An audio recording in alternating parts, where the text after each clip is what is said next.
Hello and welcome back to another episode of Design on a Dollar. I am your host Ida, and today I am going to be giving you some tips on decorating your Christmas tree. These are just some things that I have found that is very helpful in the past when I've been decorating my tree, and I just want to pass that on to you guys so that you don't have some of the hiccups and frustrations that I've had in the past. Now, this is not my makeup channel, so hey, the face is not beat. It is 10, almost 11 o'clock at night here, and the house is quiet, and I'm trying to get my decorating done so that I can enjoy it during this holiday season. So I'm not going to talk too much. I'm just going to jump right into it because I don't want to make this video super long. But here we go. I can't even talk. Okay, so if you see me looking down, looking at my phone, because you know technology these days, we write everything on our phone. I'm an Android girl. So the first thing you want to do is you want to always remember to fluff your tree. Now I'm going to insert little clips, I think like right here, of what I mean by this, so you can see.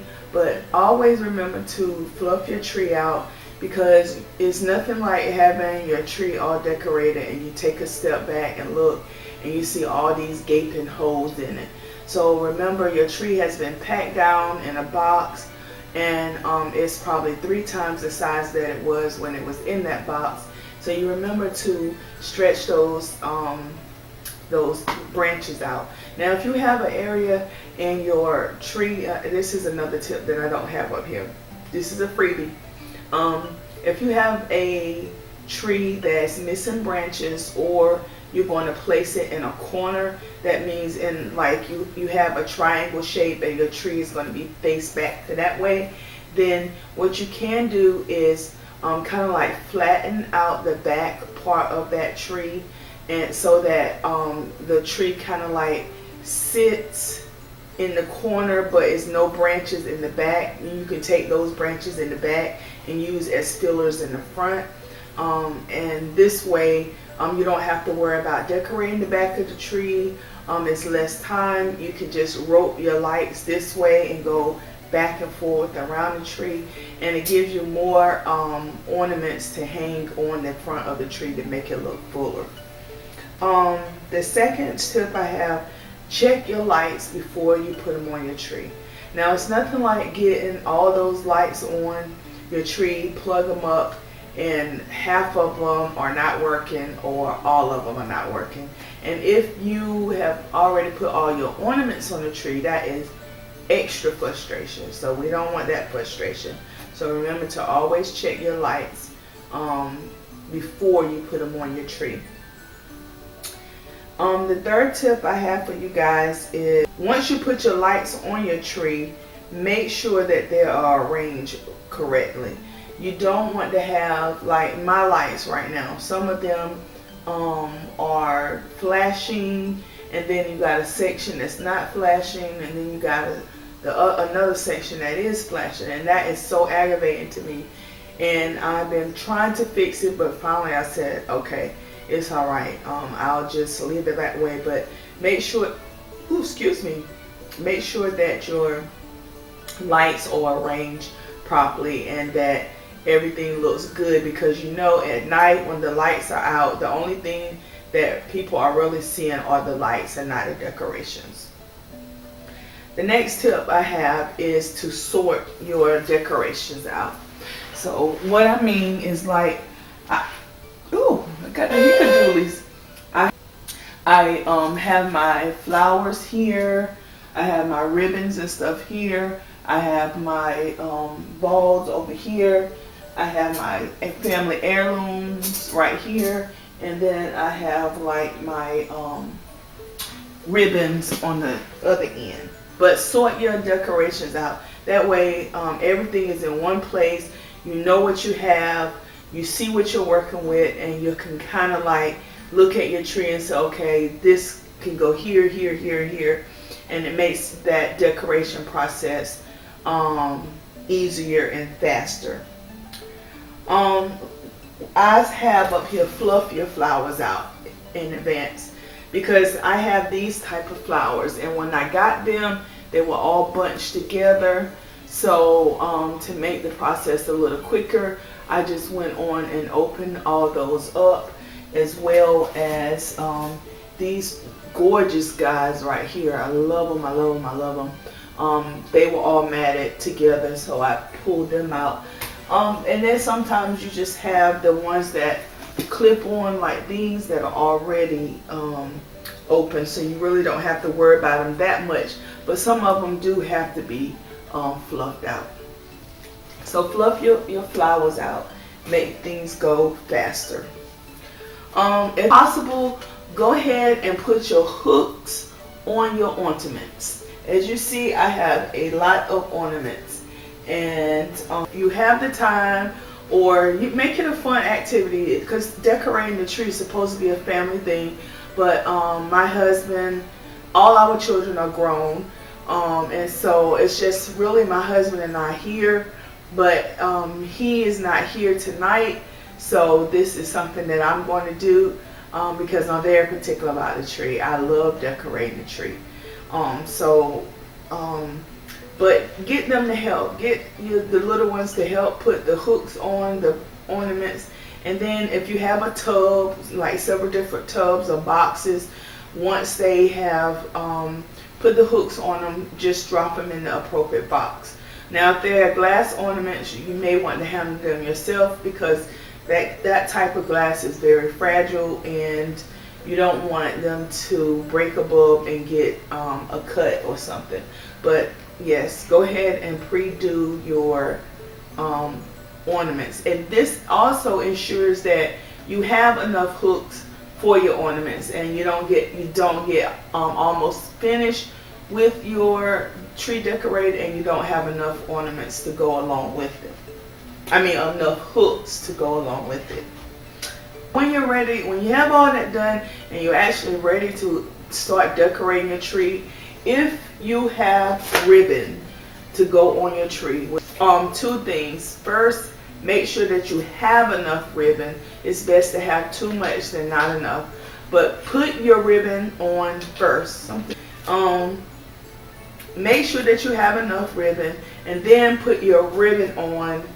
Once your lights are on, the first thing you should do is put your ribbons on, because you don't want to have all your ornaments on your tree and then go back and try to put your ribbon on. Not unless you're doing the ribbon where you got the swirly things coming down. But if you plan on swooping your ribbons, put that on first. That way you know exactly where you want them at, and then you can work your ornaments around that, and not the opposite way around. It's easier to work the ornaments in around the ribbon than it is to work the ribbon around the ornaments, if that makes sense. The next thing, always start with your larger ornaments, your bigger ornaments, the ornaments that you know you want on the tree. Whereas for me, I will start with my flowers, because I will be able to put my flowers anywhere that they have like that opening I was telling you about, the fluffiness.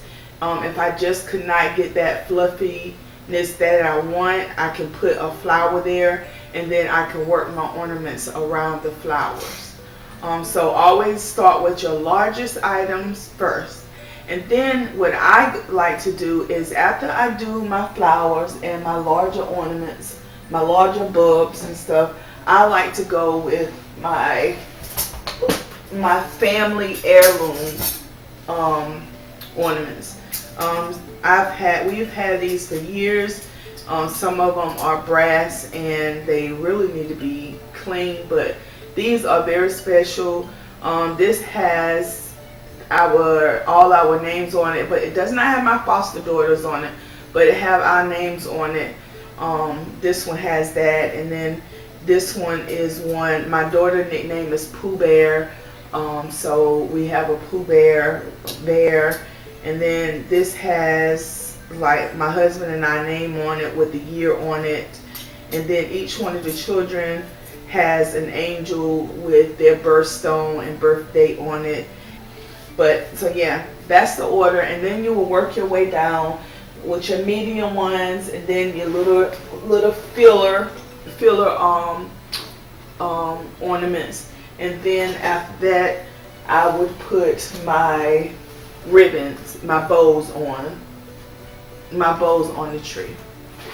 So that's the order that I go. Now this is just my personal preference, and this is just what I found that works best for me. Okay,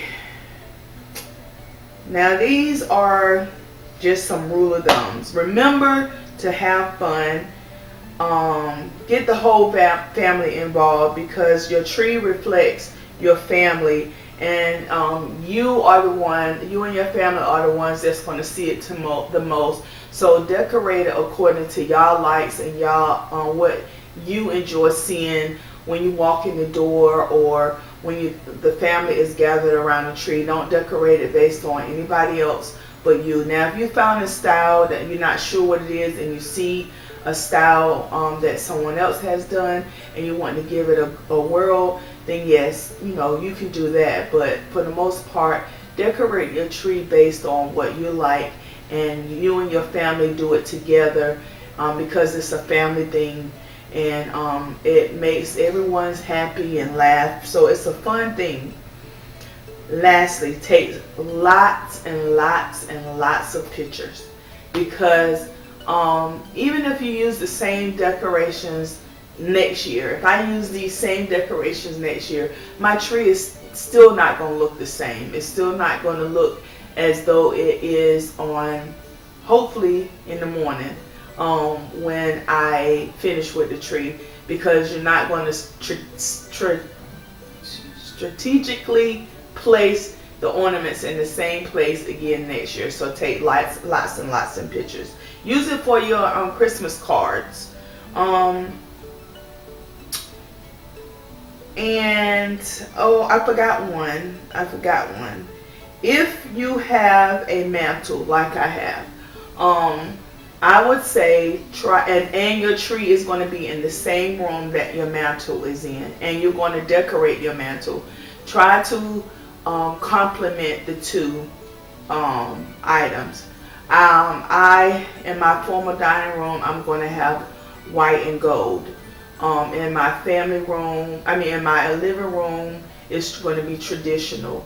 In the nook, it's going to be traditional. In the family room, it's going to be these colors. So I wouldn't have the white and gold on my mantle and these right here, because I feel like it clashes. It may look good together, and in the end, it's your preference. But that's just my preference, and that's just a little tip for me that works for me. Remember to try to make them contrast with each other. So happy holidays from me and my family to you and yours. And remember, if you do your Christmas tree and use some of these tips, just drop me a little comment down in the comment section, and if you would like, you can add a picture of your Christmas tree, and I would love to see it. If you're a fellow YouTuber, you can put a link to your tree, and so my subscribers can go and get more inspiration from you guys. But other than that, I want you to remember to decorate till your heart is content, and you always don't have to spend $1 million to look like you did. Remember to rate, comment, subscribe, like, and share, and hit that bell right beside the subscribe button, so you will never miss a notification when I upload a new video. Until the next time,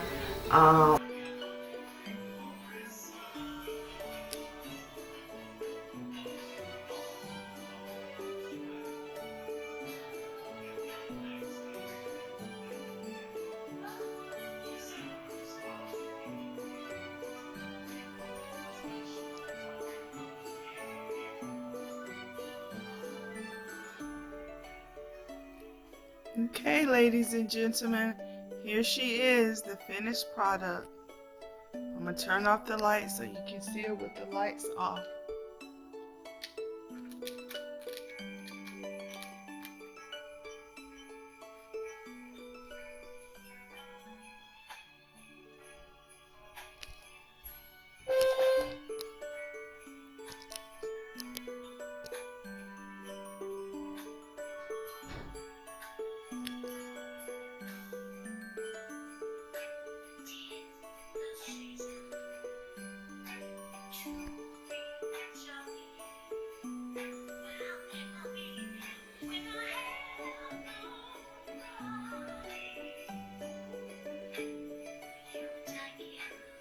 Regular lighting.